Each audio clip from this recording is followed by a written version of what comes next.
Welcome to Woah Drama Stories. We indulge of speaking of day-to-day troubles of human beings. Let's not wait any longer and start with the video. So I, 27 male, have been taking night classes at my community college lately, and ever since then I found a friend. I'll just call him Will. He's younger than me, yet he's well educated and traveled. As a result, we hit it off right away. The only reason I mention this is that his mother and I have gotten along well since I've been getting to know him and his family. To provide some context, when I first met his family, it consisted of his mother and two sisters. His sisters were much younger and extremely polite and well-mannered, and his mother was really warm.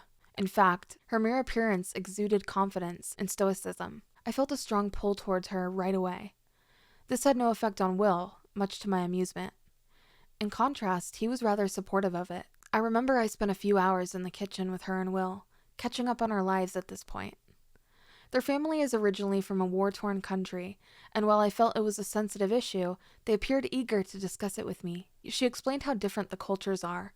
She informed me of the scarcity of food and resources, but she never seemed to be concerned about making ends meet.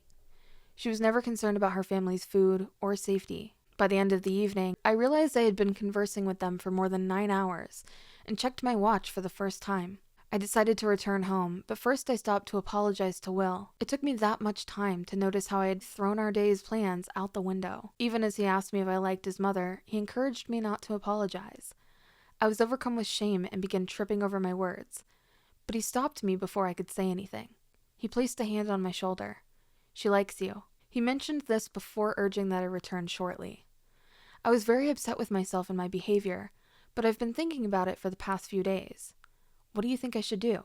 I'm curious. Update 1. Despite the fact that the majority of your responses were unpleasant and abusive, I appreciate the small number of you who are ready to tell me your honest view without berating me.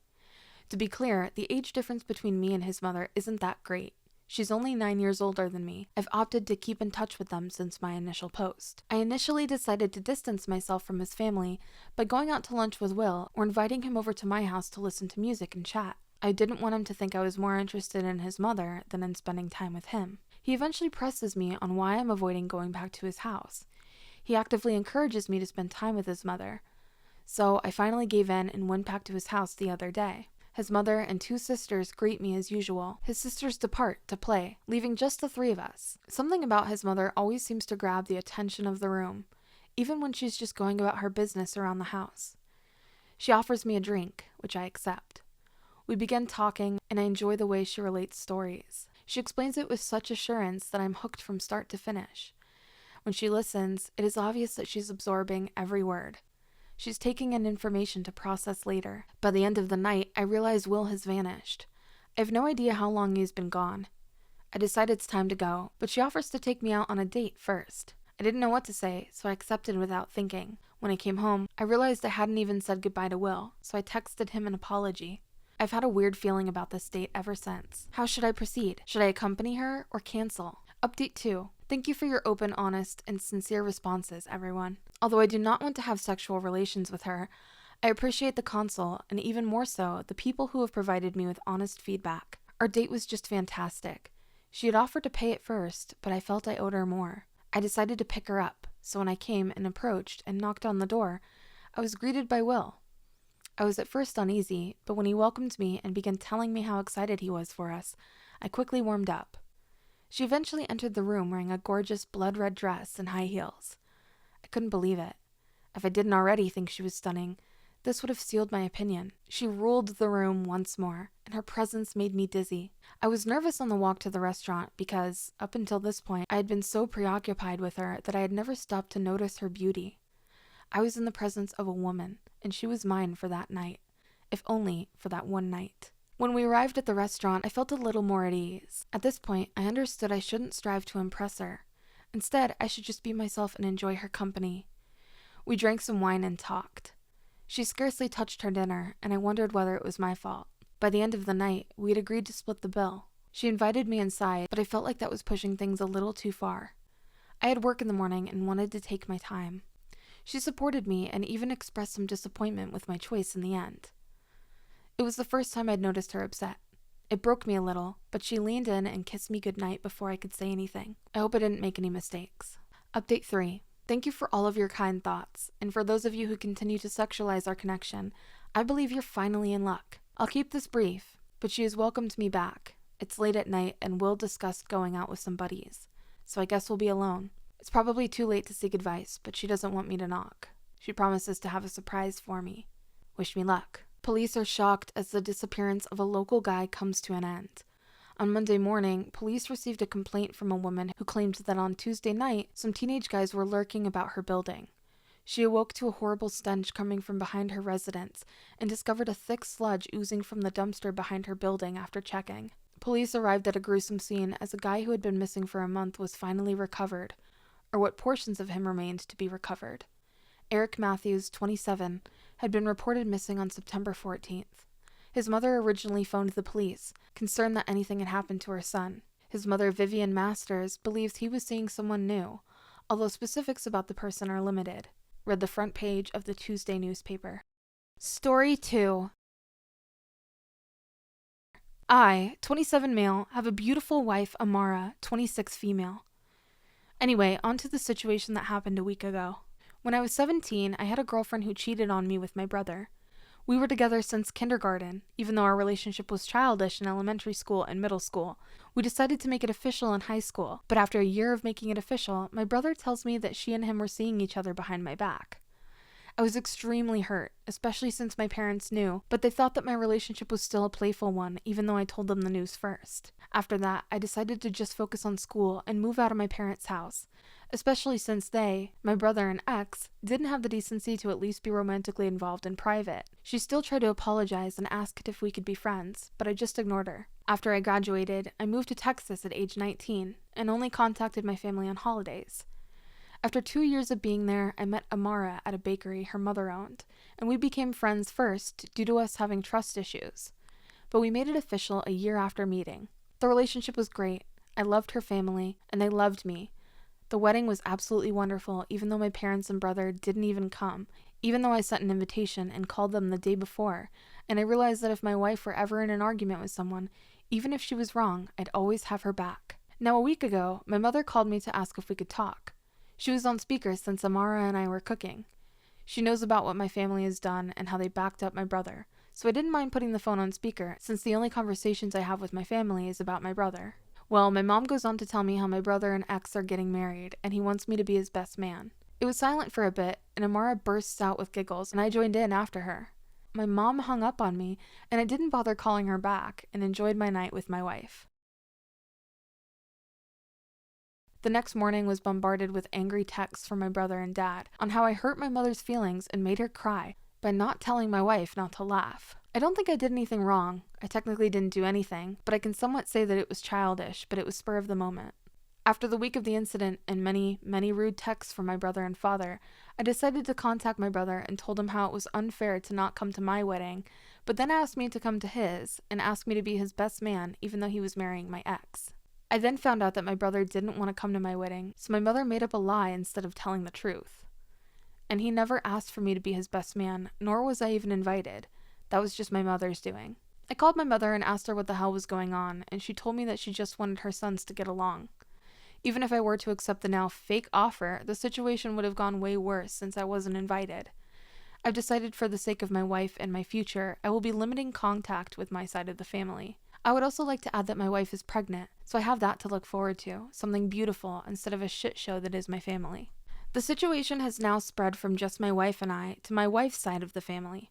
A friend of my ex found the post, and guess the news spread like wildfire, and is now getting texts from my immediate family and my ex and brother's friends. I've ignored it at first until some really hurtful things was said about my wife regarding her family and pregnancy, which caused my wife to have a panic attack since she couldn't calm down.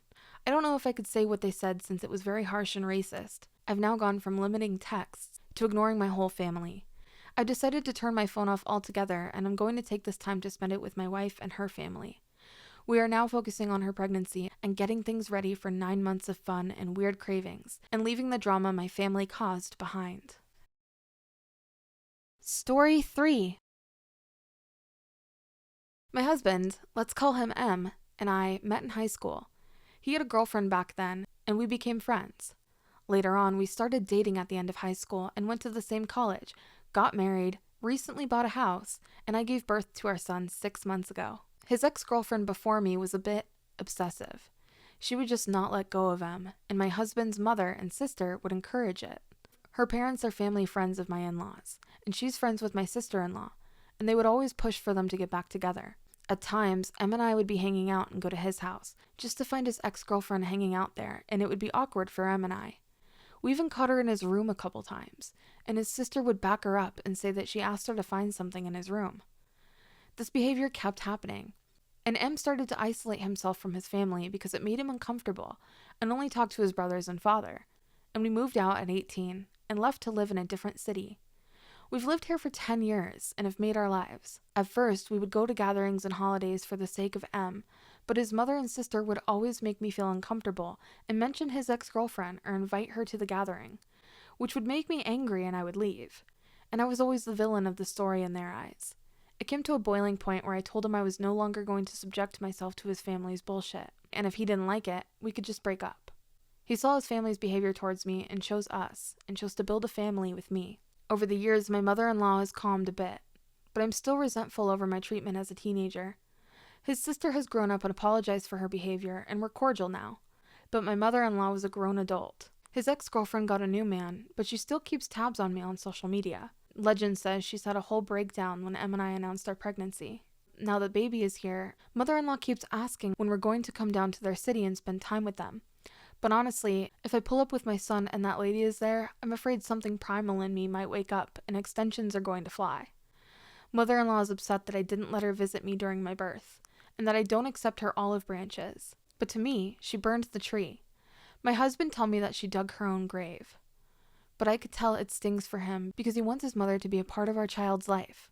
I was talking to my brother, and he told me he would be heartbroken if his wife wouldn't let their kids around our parents. And it got me thinking that maybe I'm in the wrong by not putting in some effort now that we started having kids. I do it for my mental peace because she has been awful to me since I started dating Em. Now, am I stupid for not wanting my children to meet with their grandmother often because I have a complicated relationship with her? Story 4. I'm 28 male, and my grandfather, Dad's father, passed away a year ago, but the problems are happening now. My grandfather was a rough man, and families stayed away from him. It wasn't easy to be around the old man unless you found your way around him. He wasn't mean, racist, or homophobic. He was just rough in his ways. He preferred to mind his own business and had a lot of trouble expressing himself. Feelings. We found our way. It was easy, but difficult at the same time. We just had to be direct. And he will try, but forget getting a word of praise from him, to play with you, or even a hug. Like I said, he was rough, but damn, he tried. That's how he was with me, and he was a bit more open with my sister. My uncles, aunts, and cousins would visit them, but they would take Grandma somewhere and never approach Grandpa. My sister and I were the only ones who actually spent time with him and talked to him. Which brings us to recent issues. To everyone's surprise, he had money and a bunch of properties. My sister and I received most of it. Everyone else received a sum of money. Uncles and aunts got more than my cousins, but still small compared to what my sister and I got. They are blasting us everywhere for not sharing everything equally. I'm certain the old man had his reasons. I know some of them need more of what they received. Others are just being greedy. I don't know. I'm on the fence about it, but I'm inclined to not giving them more of what they were given. I get my grandfather was difficult, but to me there was no excuse to completely ignore him. I will clear a few things. He wasn't like that with my father, uncles, and aunts when they grew up. It was confirmed by my father what happened for him to become like this. Only him knew. Neither my sister or me were his trustees. Everything was through a lawyer. I visited him this morning, and it's practically impossible for the rest of the family to challenge the will. Also told me the reason why we are finding out about his will now and not when he passed away. Most importantly, I'm not going to give my extended family more of what they already got. It would kill the relationship we have. But it is what it is. I'm going to follow his will as he intended and thank him once I see him in my dreams. Story 5. I, 32 female, black, am married to my husband, 34 white. We've been married for 6 years. My mother-in-law, let's call her Lisa, has always made sly comments about me that I've tried to ignore over the years. At one point she called my hair nappy, suggested I relax it, which I shut down immediately. At one point, she made a comment about an Asian cashier's eyes and justified it by saying, My daughter-in-law is black. How can I be racist? When I was pregnant, she kept mentioning how she wanted our daughter to have my husband's blue eyes. When my daughter was born, she had brown eyes. Lisa did not even try to hide her disappointment. My son was born with hazel eyes, and his hair is also lighter than his sister's. She made a sly comment saying, "You can't have the best of everything," insinuating that my daughter was blessed to have lighter skin and looser hair, and my son was blessed to have pretty eyes. I brought my concerns up with my husband, and he just brushed it over and told me that she's a product of her time. A week ago, my husband and I were holding a party to celebrate our 6-year anniversary, and naturally, Lisa was invited. She asked if she could invite her friends, and I agreed. After all, it would have been a bit boring for a 56-year-old woman to engage in conversations with a bunch of 30-something-year-olds. Anyway, when her friend showed up, she introduced me as her black daughter-in-law, which made me uncomfortable, so I pulled her to the side and told her I didn't want to be addressed as such, and she shrugged me off and said, "You're my daughter-in-law and you're black. You people are so sensitive." In that moment, all the pent-up anger I had towards her came flowing out, and I don't exactly remember what I said, but I remember calling her a racist bitch. She walked away from me and went into my kitchen and started to cry. Naturally, everyone went to see what all the commotion was about. She told me I was an evil woman who was trying to ruin her relationship with her son and grandchildren, and told them that I called her a racist bitch. Everyone at the party became very hostile towards me and told me I went too far.